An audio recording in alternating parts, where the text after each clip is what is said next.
महाराज युधिष्ठिर ने कहा, हे भगवान, आप तीनों लोकों के स्वामी हैं, सबको सुख देने वाले और जगत के पति हैं। मैं आपको नमस्कार करता हूँ। हे वासुदेव, आप सबके हितैषी हैं, अतः मेरे संशय को दूर कर मुझे बतलाइए कि मार्गशीर्ष एकादशी का क्या नाम है। उस दिन कौन से देवता का पूजन किया जाता है और उसकी विधि क्या है, कृपया मुझे बताएं।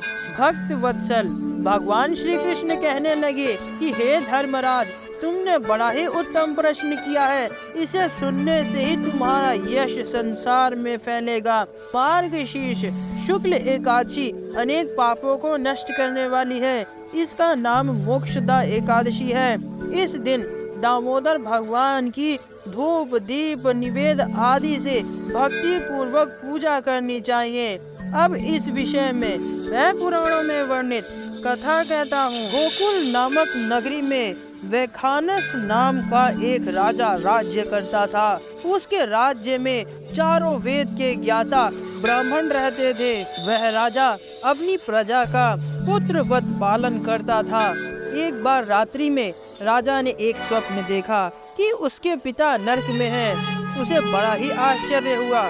अगले ही दिन वह विद्वान ब्राह्मणों के पास गया और अपना स्वप्न सुनाया। राजा ने ब्राह्मणों से कहा कि मैंने अपने पिता को नरक में कष्ट उठाते हुए देखा है। उन्होंने मुझसे कहा है कि पुत्र, मैं नरक में पड़ा हूँ, यहाँ से तुम मुझे मुक्त कराओ। हे ब्राह्मण देव, जब से मैंने यह वचन सुना है तब से मैं बहुत बेचैन हूँ। चित्त में बड़ी अशांति हो रही है। मुझे इस राज्य, धन, पुत्र, स्त्री, हाथी, घोड़े आदि में कुछ भी सुख की प्राप्ति नहीं होता।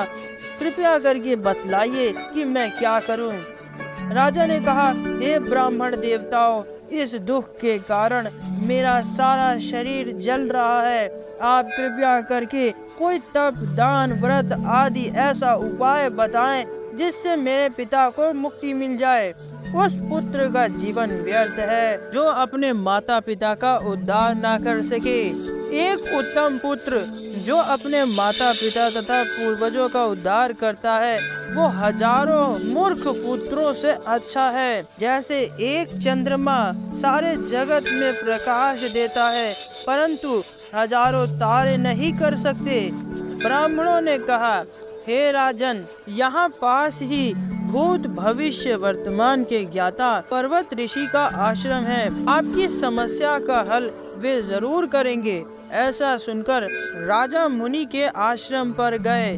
उस आश्रम में अनेक शांत चित्त योगी और मुनि तपस्या कर रहे थे। उसी जगह पर पर्वत मुनि बैठे थे। राजा ने मुनि को प्रणाम किया। मुनि ने राजा को आशीर्वाद देते हुए उनसे पूछा कि सब कुशल तो है ना। राजा ने कहा कि महाराज, आपकी कृपा से मेरे राज्य में सब कुछ कुशल है, लेकिन अचानक ही मेरे मन में अत्यंत अशांति होने लगी है। ऐसा सुनकर पर्वत मुनि ने आंखें बंद की और भूत विचारने लगे। फिर वे बोले, राजन, मैंने योग के बल से तुम्हारे पिता के कुकर्मों को जान लिया है। उन्होंने पूर्व जन्म में कामातुर होकर एक पत्नी को रति दी, किंतु सौत के कहने पर दूसरी पत्नी को ऋतु दान मांगने पर भी नहीं दिया। उसी पाप कर्म के कारण तुम्हारे पिता को नरक में जाना पड़ा।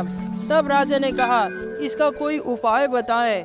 मुनिवर बोले, हे राजन, आप मार्गशीर्ष एकादशी का उपवास करें और उस उपवास के पुण्य को अपने पिता को संकल्प कर दें। इसके प्रभाव से आपके पिता की अवश्य नरक से मुक्ति होगी। मुनि के यह वचन सुनकर राजा महल आया और मुनि के कहने अनुसार कुटुंब सहित मोक्षदा एकादशी का व्रत किया। इसके उपवास का पुण्य उसने अपने पिता को अर्पण कर दिया। इसके प्रभाव से उसके पिता को मुक्ति मिल गई और स्वर्ग में जाते हुए वे पुत्र से कहने लगे, हे पुत्र, तेरा कल्याण हो। यह कहकर वे स्वर्ग चले गए। मार्गशीर्ष मास की शुक्ल पक्ष की मोक्षदा एकादशी का जो व्रत करते हैं उनके समस्त पाप नष्ट हो जाते हैं। इस व्रत से बढ़कर मोक्ष देने वाला और कोई व्रत नहीं। इस कथा को पढ़ने या सुनने से वायव्य यज्ञ का फल मिलता है। यह व्रत मोक्ष देने वाला तथा चिंतामणि के समान सब कामनाएं पूर्ण करने वाला है। तो आपको यह कथा कैसी लगी कमेंट करके ज़रूर बताएं और हमारे चैनल धार्मिक कहानियाँ को करें सब्सक्राइब। धन्यवाद।